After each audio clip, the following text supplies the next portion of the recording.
So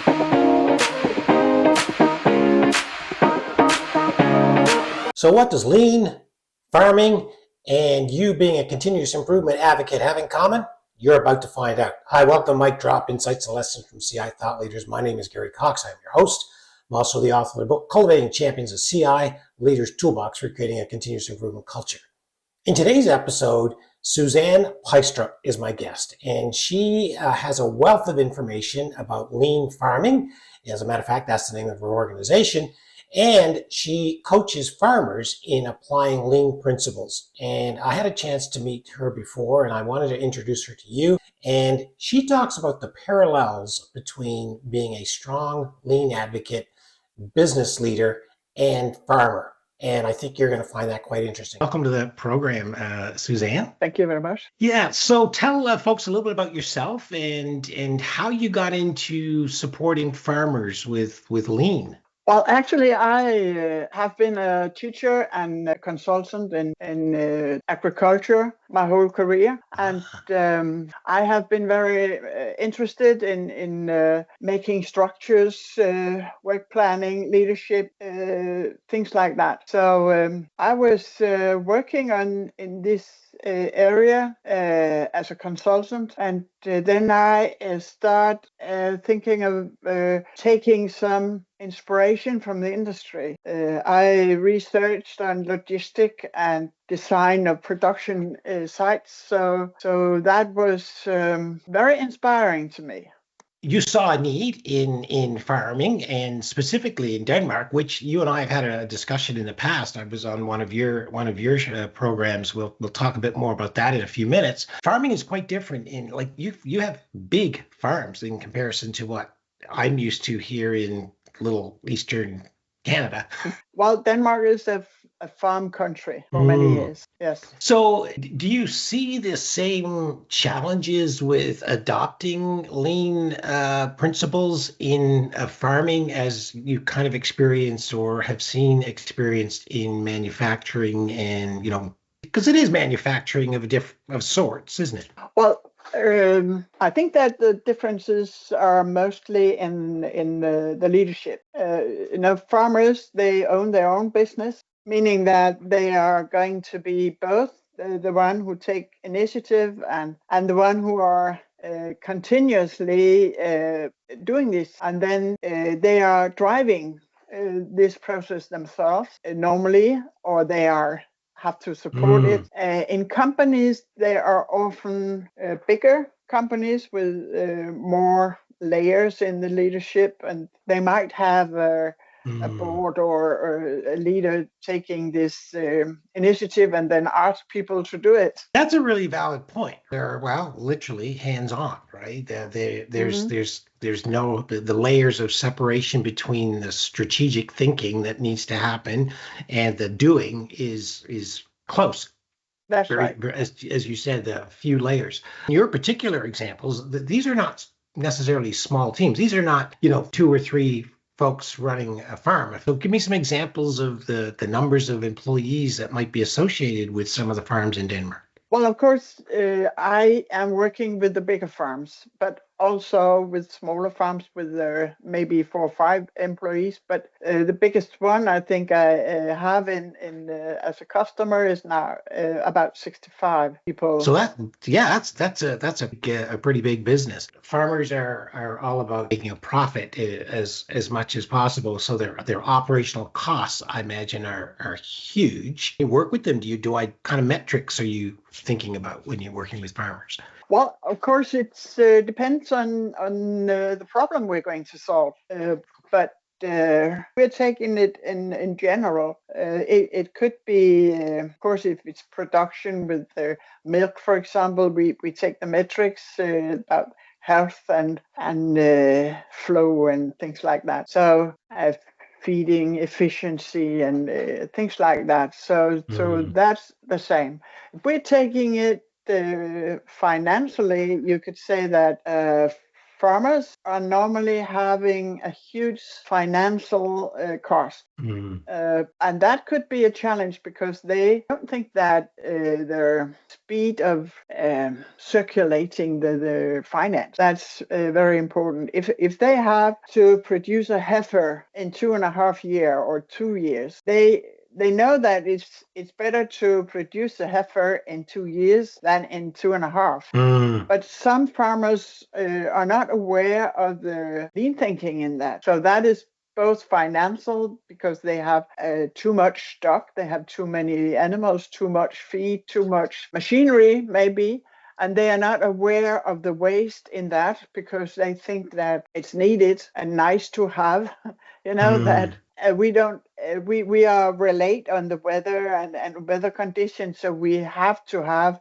more machinery than needed to ensure that we can harvest and so on time. So that's often a discussion because we need to discuss this lean thinking. You don't have to have more machinery than you really need. I mean, that's obviously a huge cost associated with all of that. And I've done some work with some Nova Scotia farmers here with the Nova Scotia Federation of Agriculture. That's how I kind of got introduced to you at one point. I understand that a lot of farmers, they plan out their cycle of their year, and they are really dependent on external factors. Just you've got to be everything from mechanic to chemist, really. I say, because there's a science and a chemistry associated with mixing food and all of that. And do you have to bring those to the attention of your farmers, or do your farmers intuitively know that they can do better and they just don't know how?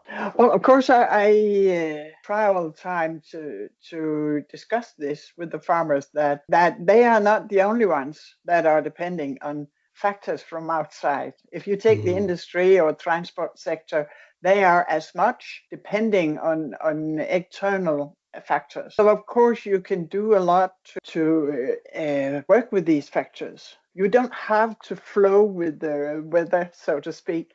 You can do something about it. You can plan for what you experienced for the last 10 years, and you can plan what if it's going to be drought, what if it's going to be rain, and then have a plan A and B and so on. And of course you can manage about if you have a very short harvest season, then you need a very expensive machinery, and maybe it stands for 11 months without doing anything. But then you can discuss how to reduce that cost, or could you spread out the harvest season by taking other crops? So that's the discussion going on. How to reduce the cost each kilo you produce.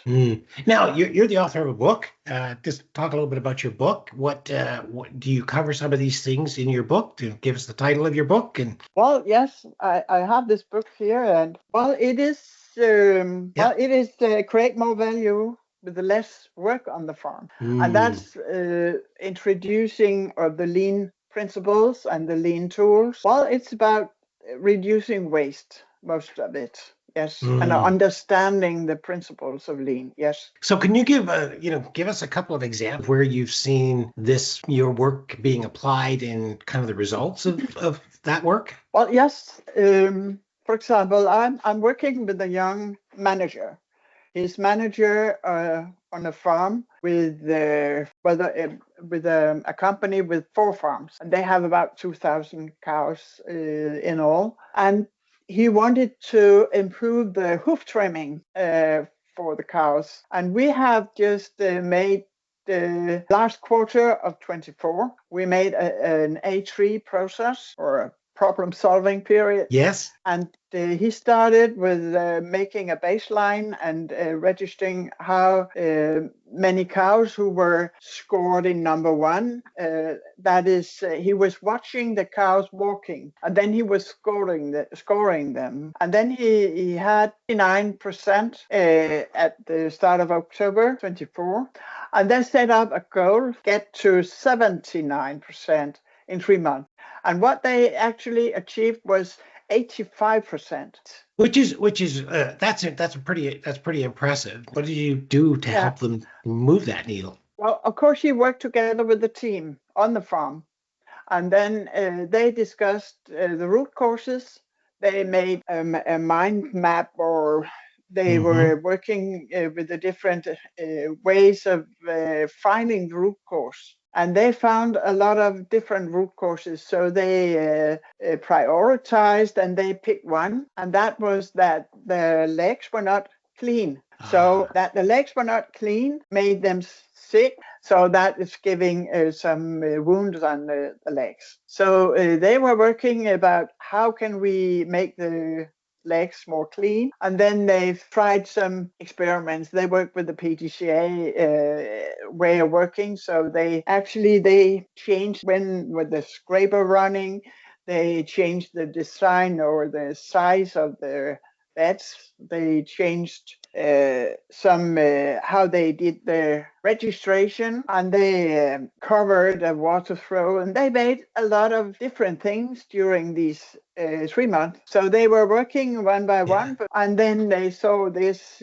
cleanness of the legs was improved, and the digital dermatitis was going down, and the cows were walking better. See, that's an impressive because you talked about the PDCA, Plan Do Check Act, a model, and how they cycled through that on various things. You talked about the cause and effect, digging down to Mhm. some root causes and addressing those root causes. And that doesn't sound to me like something farmers would traditionally have done. They would have. So how did you get introduced, and how did that work for you? Well, Was it a actually, farmers normally work with the PDCA. They don't know the name, because a lot of farmers do experiment.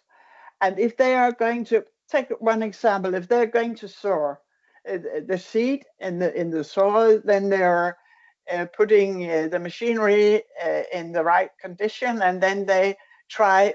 Maybe they run for 100 meters, and then they step out of the tractor, go back and take a look, and then they adjust, and then they take 100-meter again, and then they finally do it. So they're in their mindset. They are actually working a lot with PDCA, but they just just not don't call it knowing. that. No, they That's, just I don't. mean, that's so true of a lot of continuous improvement. People who do this kind of on their own will often follow the principles. They just, to your Mhm. point, they just don't know what to call them. So let's talk a little bit about the leadership, because whether you got a team of 4 or 65, you're still expected to be a leader. And most farmers probably don't naturally think of themselves as leaders. They think of themselves as business owners. Or am I wrong? How do you coach and mentor them?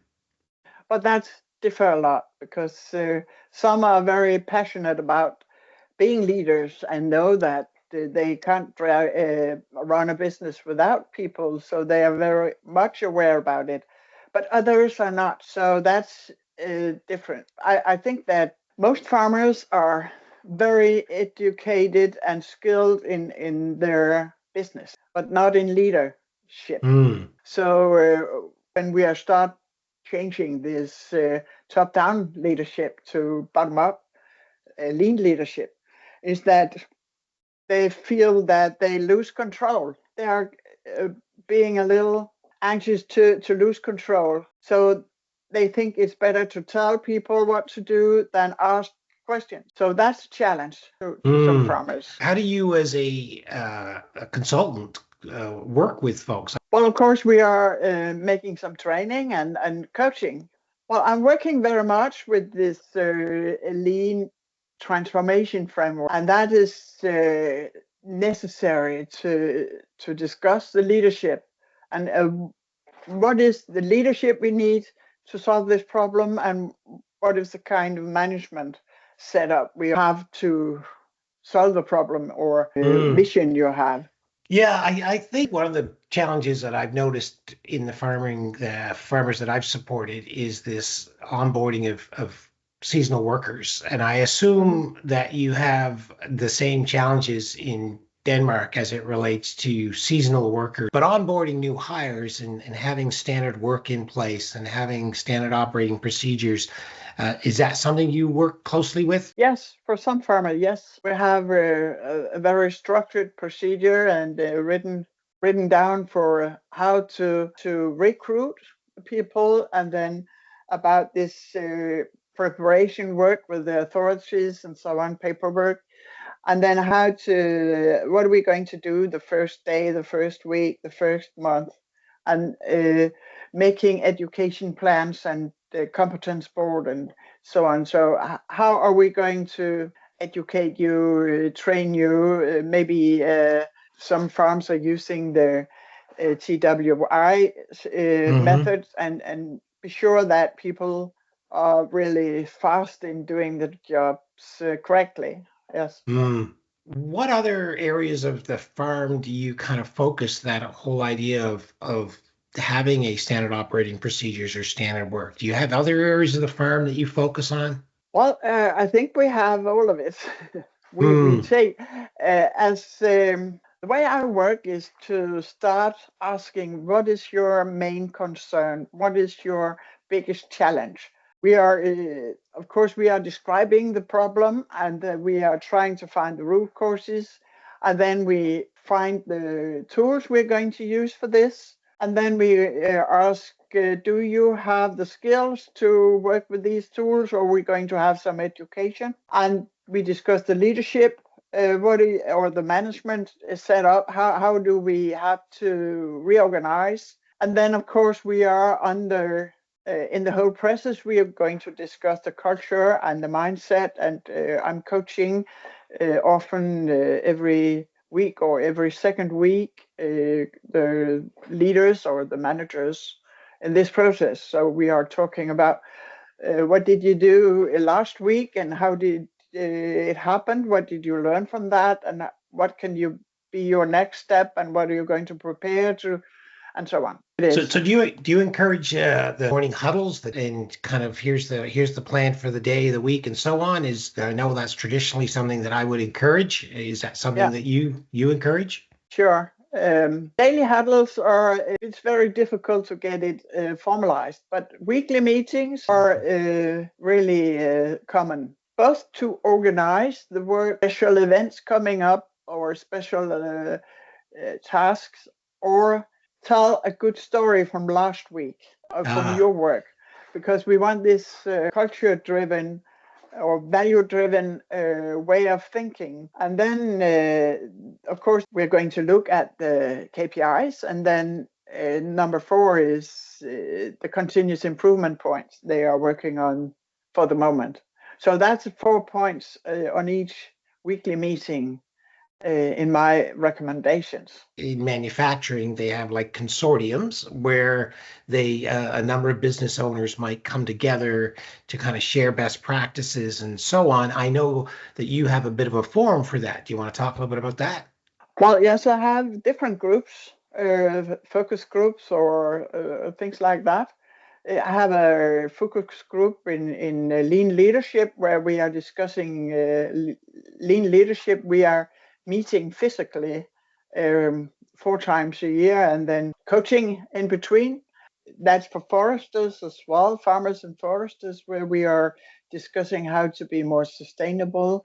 And I have this international groups. I'm working international with farmers all over the world. So I have this international group where we are seeing examples and just discussing problems or experience and so on. So I'll put in the description of the video down below for those folks that are interested in learning a little bit more. I'll put your website. I'll put the title of your book. If you're enjoying this episode of Mic Drop Insights and Lessons from CI Thought Leaders, be sure to like, subscribe, add your comments. We'd love to hear them. Let's talk a little bit about the environment and lean farming and connecting it to kind of you mentioned sustainability.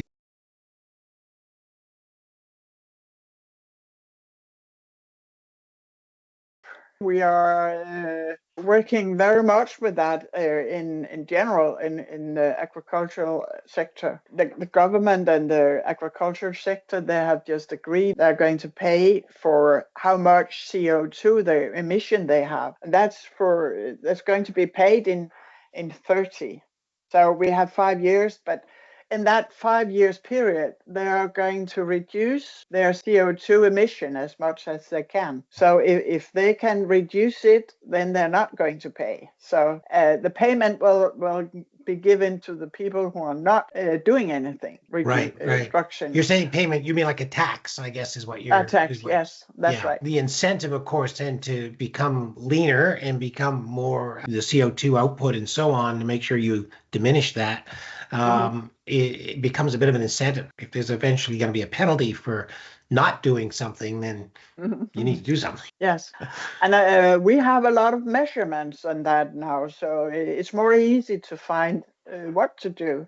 And one example is that the dairy company, they have giving more money to people who have a low emission. That's initiative as well. But something like reducing the number of heifers, that could be one of the things to do, because a lot of farmers have too many heifers, just in case, or just because they're born, or nice to have again. So they are selling it later, but of course they don't need that production. Yeah, I mean, it's a low income. I mean, there's several costs associated with that: feeding, caring, taking care of the space they take up, and not to mention the emissions that they produce. Heifers don't produce milk. You're building this inventory up front, and you're not getting any value of that at that point. You don't get the value till they start producing milk. I totally understand some of the logic as to what's the ideal number, and you obviously work closely with them to kind of discover what that is. Yes.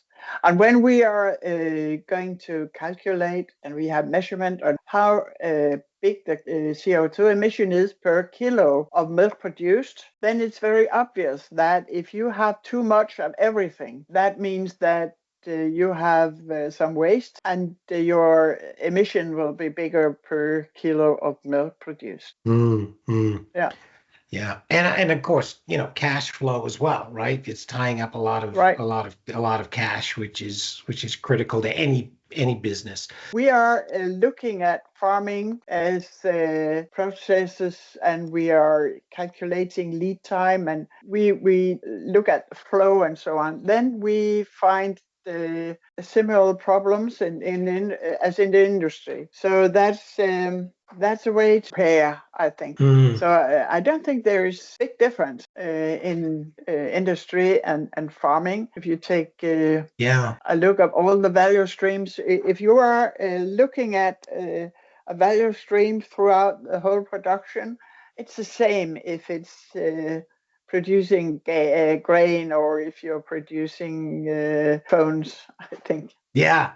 Here's an interesting parallel I've thought about, that farmers can appreciate possibly more than traditional business owners. They let the results be you can't pull up crops to see how they're doing. You have to trust the process. And I think farming, you've really got to do that. Well, of course, you can go out in the field and you can see how it's growing. You could take up the plant and see if the roots are big enough, or you could count the seeds, or you can do a lot. Of course, you can check the process during the season, and you can do some adjustments. So I think there's no difference. Interesting. Okay. I now that you've kind of put it that way, I get it. I often think about the importance of being patient to get your results. But you're saying you can be patient, but you still have to monitor the progress throughout that cycle. I don't think that you should be patient. I think that you should check your production every day and see if things are going as you planned. And if it's not, if you have some, if it's not going as you planned, then you'll have to adjust and do something else. So of course you can do a lot. I think that's possible. One thing that could be different from industry is that farmers, they take the approach from the assets. If you have a farm, maybe your father's mother's farm too, and you have some land and you have some barns, you have some machinery, then you produce from there. And you are not looking so much at the market and the customers, what they really want. You are just producing because you can and because you like it, and you are educated for it, and you have the assets for it. So that's what you could call a push production, because you push your product in the market without taking any notice of buyers, so to speak. That's a bit of an aha, right? For a lot of folks that do that. You're absolutely right.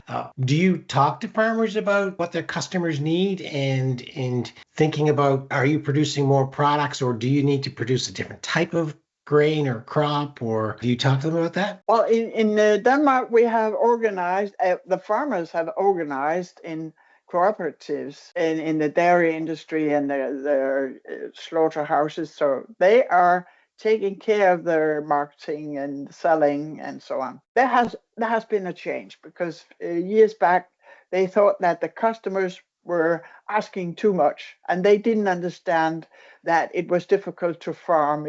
They didn't understand the conditions and so on. So they were just living in the cities, and they claiming everything and want everything without paying and so on. But that has been changed. So the farmers are very much aware of what the customers need and what they want, and they are actually changing. But of course, if a milk producer reads a lot about people being vegetarians and so on, and they don't want to drink milk, so he could be offended. But a lot of farmers, they actually know that we have to change. We have to produce what the customers want. And the one single farmer, he had to adjust his setup on the farm if he needs.